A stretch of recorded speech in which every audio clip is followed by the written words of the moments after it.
Les saludo con cariño a cada uno de ustedes, mis hermanos, y deseo que el Señor les bendiga profundamente a todos ustedes. El día de hoy vamos a meditar en la palabra del Señor en el capítulo número 3 del libro de Habacuc.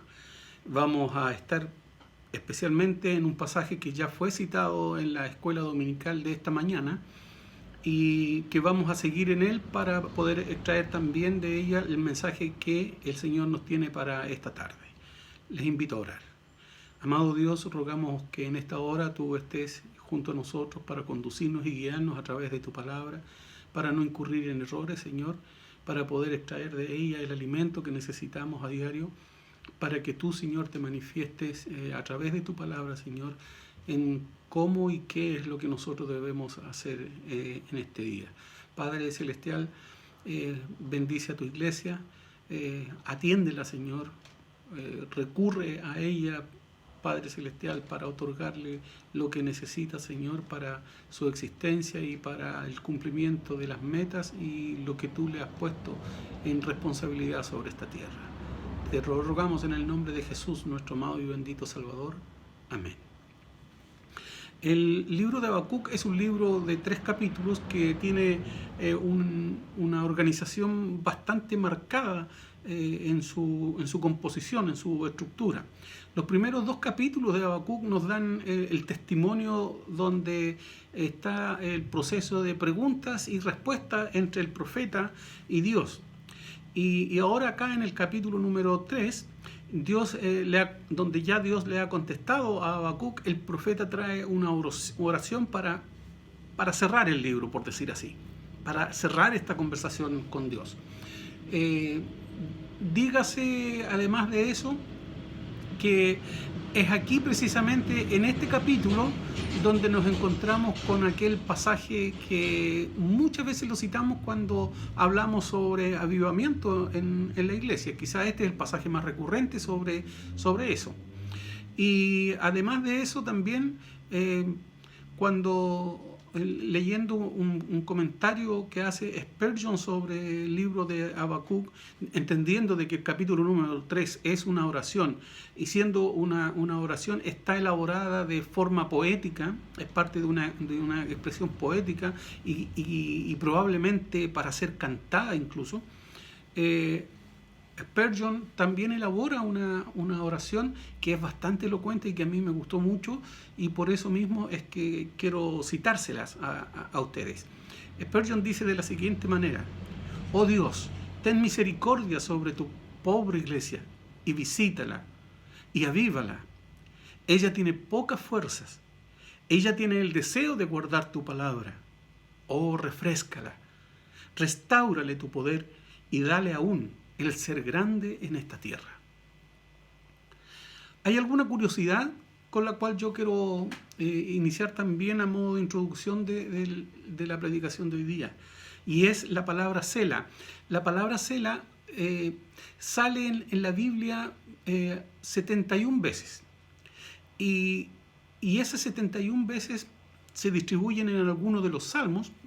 Me parece que alrededor de unos 37 salmos sale repetida la palabra Selah, y no sé si son 3 o 4 veces o 5 veces que aparece también aquí en este capítulo 3 del libro de Habacuc. Ha habido una verdadera controversia de comentaristas y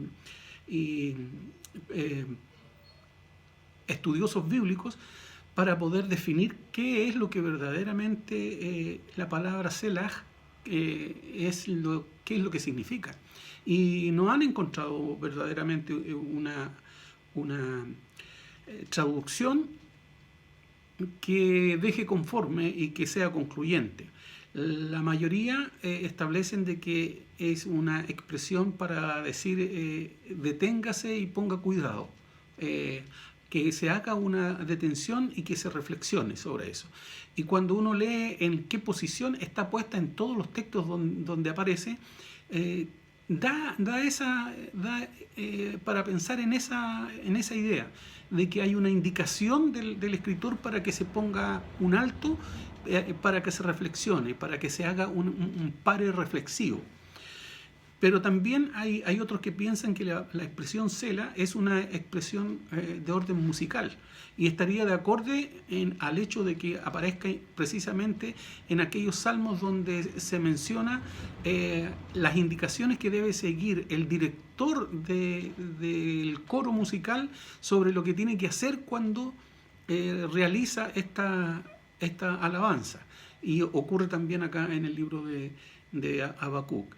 Es como un signo musical para darle la indicación al director que hay que hacer una pausa en lo que se está cantando y dar el espacio para que se reflexione sobre lo que se va a pronunciar a continuación.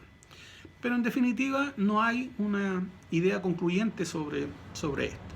Lo que sí es muy claro es que este capítulo número 3 del libro de Habacuc es poético y probablemente para ser cantado. El pasaje se divide primero en la oración y una súplica del profeta por un avivamiento que él le solicita a Dios, y posteriormente en la segunda parte él habla sobre el poder de Dios que va en beneficio de su pueblo. Y al conocer la fuerza y el poder de Dios, es que, y planteado en lo que conversa con Dios en el capítulo 1 y el capítulo número 2, nos encontramos con que en respuesta a esa conversación que ya él ha tenido con el Señor, con Jehová, él es conocedor del poder de este Dios. Y de este modo entonces es que Habacuc puede darse la posibilidad de confiar en este Dios aún en medio de las crisis. ¿Y por qué en crisis? Porque cuando Habacuc está hablando, él ha tenido la revelación de que Babilonia viene contra el pueblo. Por lo tanto, él está observando desde su visión profética todas las calamidades y las situaciones complejas y difíciles que le va a tocar vivir al pueblo en relación a esta invasión por parte de los babilónicos que viene y que él sabe que Dios no la va a retirar y que la van a tener que sufrir. Pero por lo mismo entonces, él en medio de esta circunstancia difícil y compleja, entonces él se da a confiar absolutamente en el poder de Dios en medio de esa crisis. El pasaje dice entre los versículos 16 al 18: oí y tembló mi vientre, a la voz se batieron mis labios, pudrición se entró en mis huesos, y en mi asiento me estremecí. Si bien estaré quieto en el día de la angustia, cuando suba al pueblo el que lo invadirá con sus tropas, aunque la higuera no florecerá, ni en las vides habrá frutos, mentirá la obra de la oliva, y los labradores no darán mantenimiento, y las ovejas serán quitadas de la majada, y no habrá vacas en los corrales. Con todo, yo me alegraré en Jehová, y me gozaré en el Dios de mi salud. Eso es lo que nos dice Habacuc entre los versículos 16 al 18 en el capítulo número 3. Habacuc muestra la respuesta apropiada de un hombre que está bajo el poder soberano de Dios. Habacuc tiene una comprensión absoluta de que está bajo el poder de este Dios extraordinario y sensacional, y él reconoce que en él hay una gran debilidad y que su posición delante de este Dios tan inmenso es inmensamente baja. ¿Por qué? Porque está frente a la majestad y al poder que es inigualable, la majestad y el poder de Dios. Y aunque sabe que vienen las tropas babilónicas dirigiéndose a Judá, él aún así entrega su disposición de estar cerca de la majestad de Dios. Es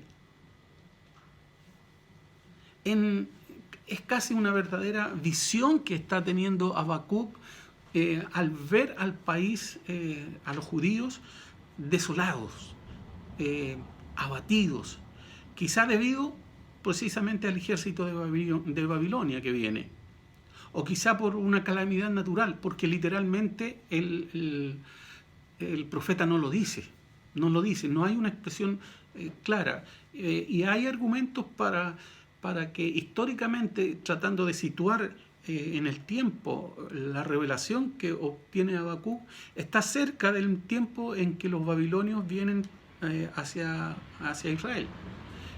Pero también se está cerca de un tiempo donde ocurrieron algunos desastres naturales.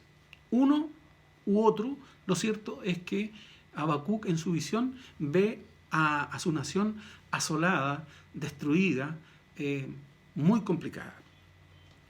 En medio de esta casi pérdida total que él ve en su visión, Habacuc aún él dice que es posible gozarse en Jehová. Él sabe que este Dios es majestuoso y que Él no es en nada disminuido independiente de las circunstancias que se vivan. Si el pueblo está empobrecido, si no hay vacas en los corrales, si no hay ovejas en la majada, si no hay siembra, si no hay nada de eso, la majestad de este Dios no se disminuye absolutamente en nada. Si Dios es tan...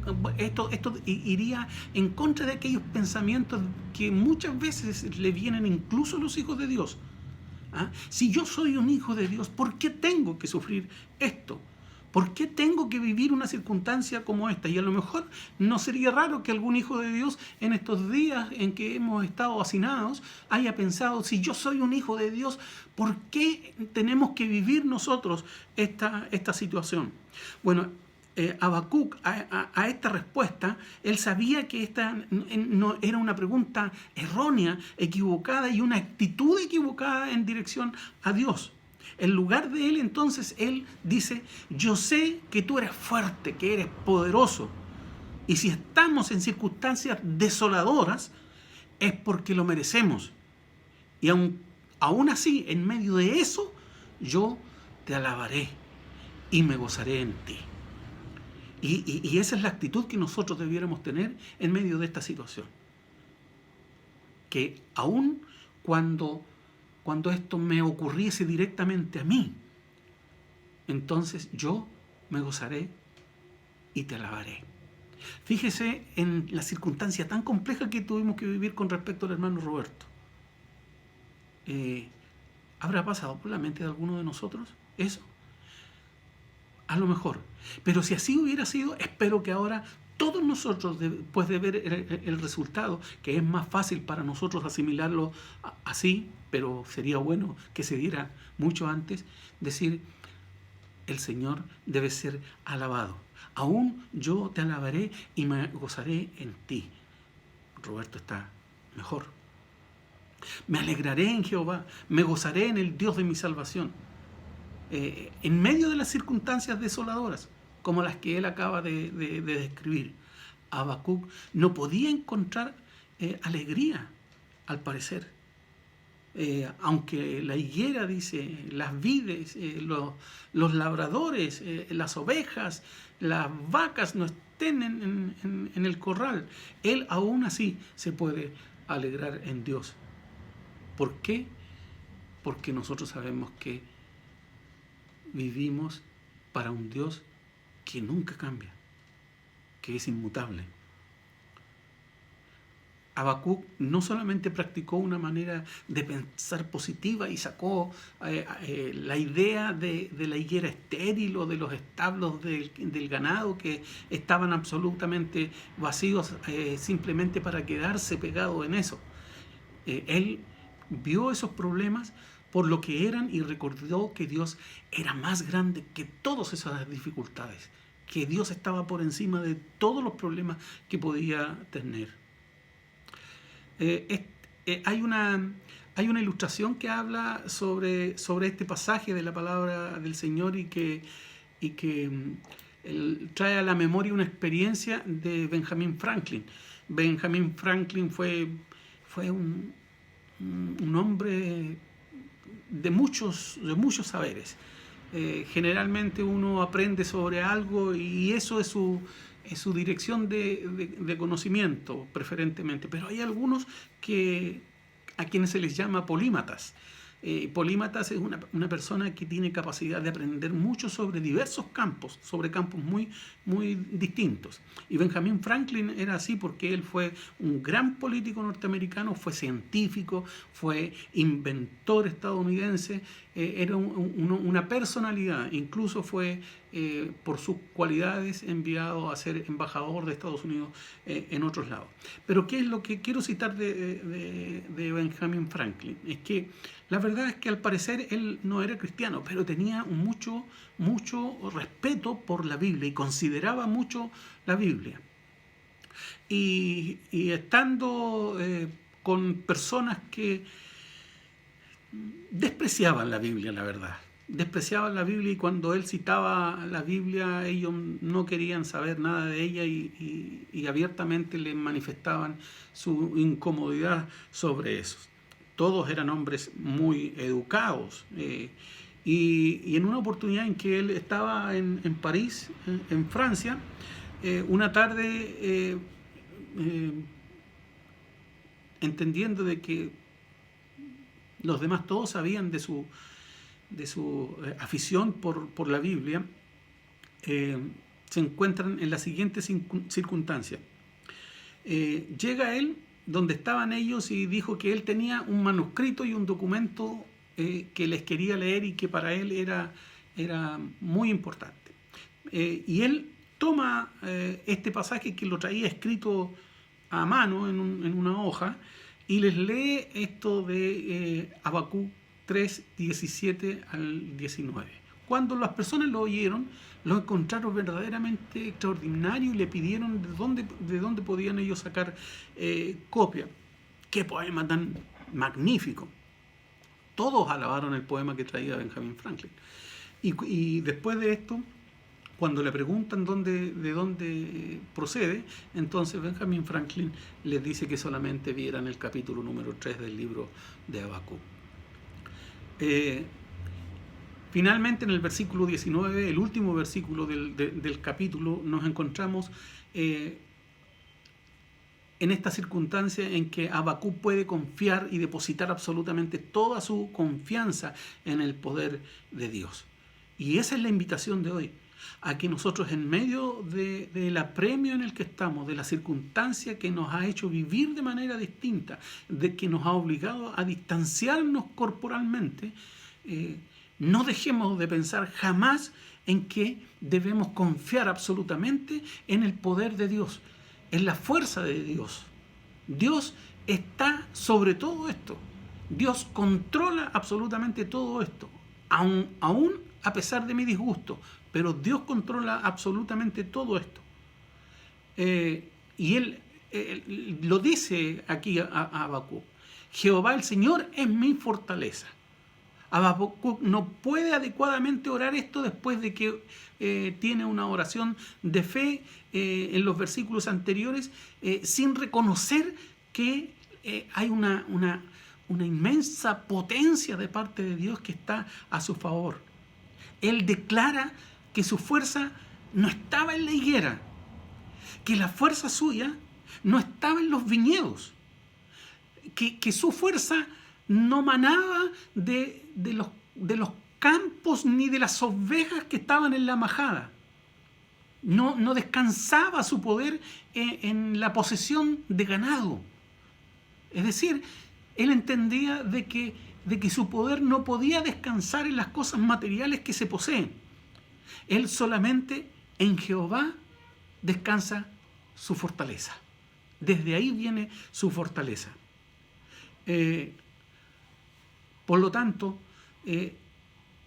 demostramos que Jehová es el Señor cuando establecemos que nuestra fuerza y todo lo que somos viene y radica en Él. Cuando le alabamos, cuando le engrandecemos a Él. ¿Cuándo somos grandes nosotros? Cuando engrandecemos a Dios. Ahí es. Recuerden muy bien, el apóstol Pablo lo dice con claridad en medio de sus flaquezas y de sus debilidades. Dice que en medio de esa circunstancia, cuando ora a Dios, es cuando Él es verdaderamente poderoso. Él es poderoso cuando entiende de que es hijo de un Dios poderoso y le alaba y le otorga a Él todo poder y gloria. Por eso es que dice, y Él hace mis pies como de ciervas. Habacuc pensó en las ciervas que corrían en las alturas, sin nunca perder un paso y sin desmayar, sin cansarse. Más que eso, las ciervas positivamente danzan y brincan en las alturas, en medio de los terrenos agrestes. Y no caen, se sujetan muy bien. Bueno, de esta misma manera indica que ellas estaban llenas de firmeza, de alegría, de gozo. Y así el profeta declara, Dios afirmará mis pasos. Con esa firmeza, con esa vivacidad también, como de siervas. Mientras confío en Él, Él no permitirá que resbale y caiga. Y haré más que únicamente caminar pesadamente. Iré saltando con vida y con alegría. ¿Por qué? Porque mi fuerza descansa en la fuerza de Dios. Solo recomendarles una cosa, que confiar en las fuerzas de Dios no significa adentrarnos irresponsablemente en el riesgo. El pueblo de Dios debe ser característico por su mesura, por su tranquilidad, por sus pensamientos bien sopesados, valga en alguna manera la redundancia. Nosotros debemos ser obedientes porque en quedándonos en casa no estamos desobedeciendo al Señor, muy por el contrario. Yo les invito a que descansen en las fuerzas de Dios. Aunque no haya ovejas en la majada, aunque no haya siembra, aunque no haya vacas en los corrales, aunque a lo mejor nos falten algunas cosas y estemos limitados de algunas cosas. Pero a pesar de eso, nuestra confianza debe estar siempre asentada en la fuerza de Dios, porque Dios es grande, es poderoso y es nuestro Padre. Que el Señor les bendiga.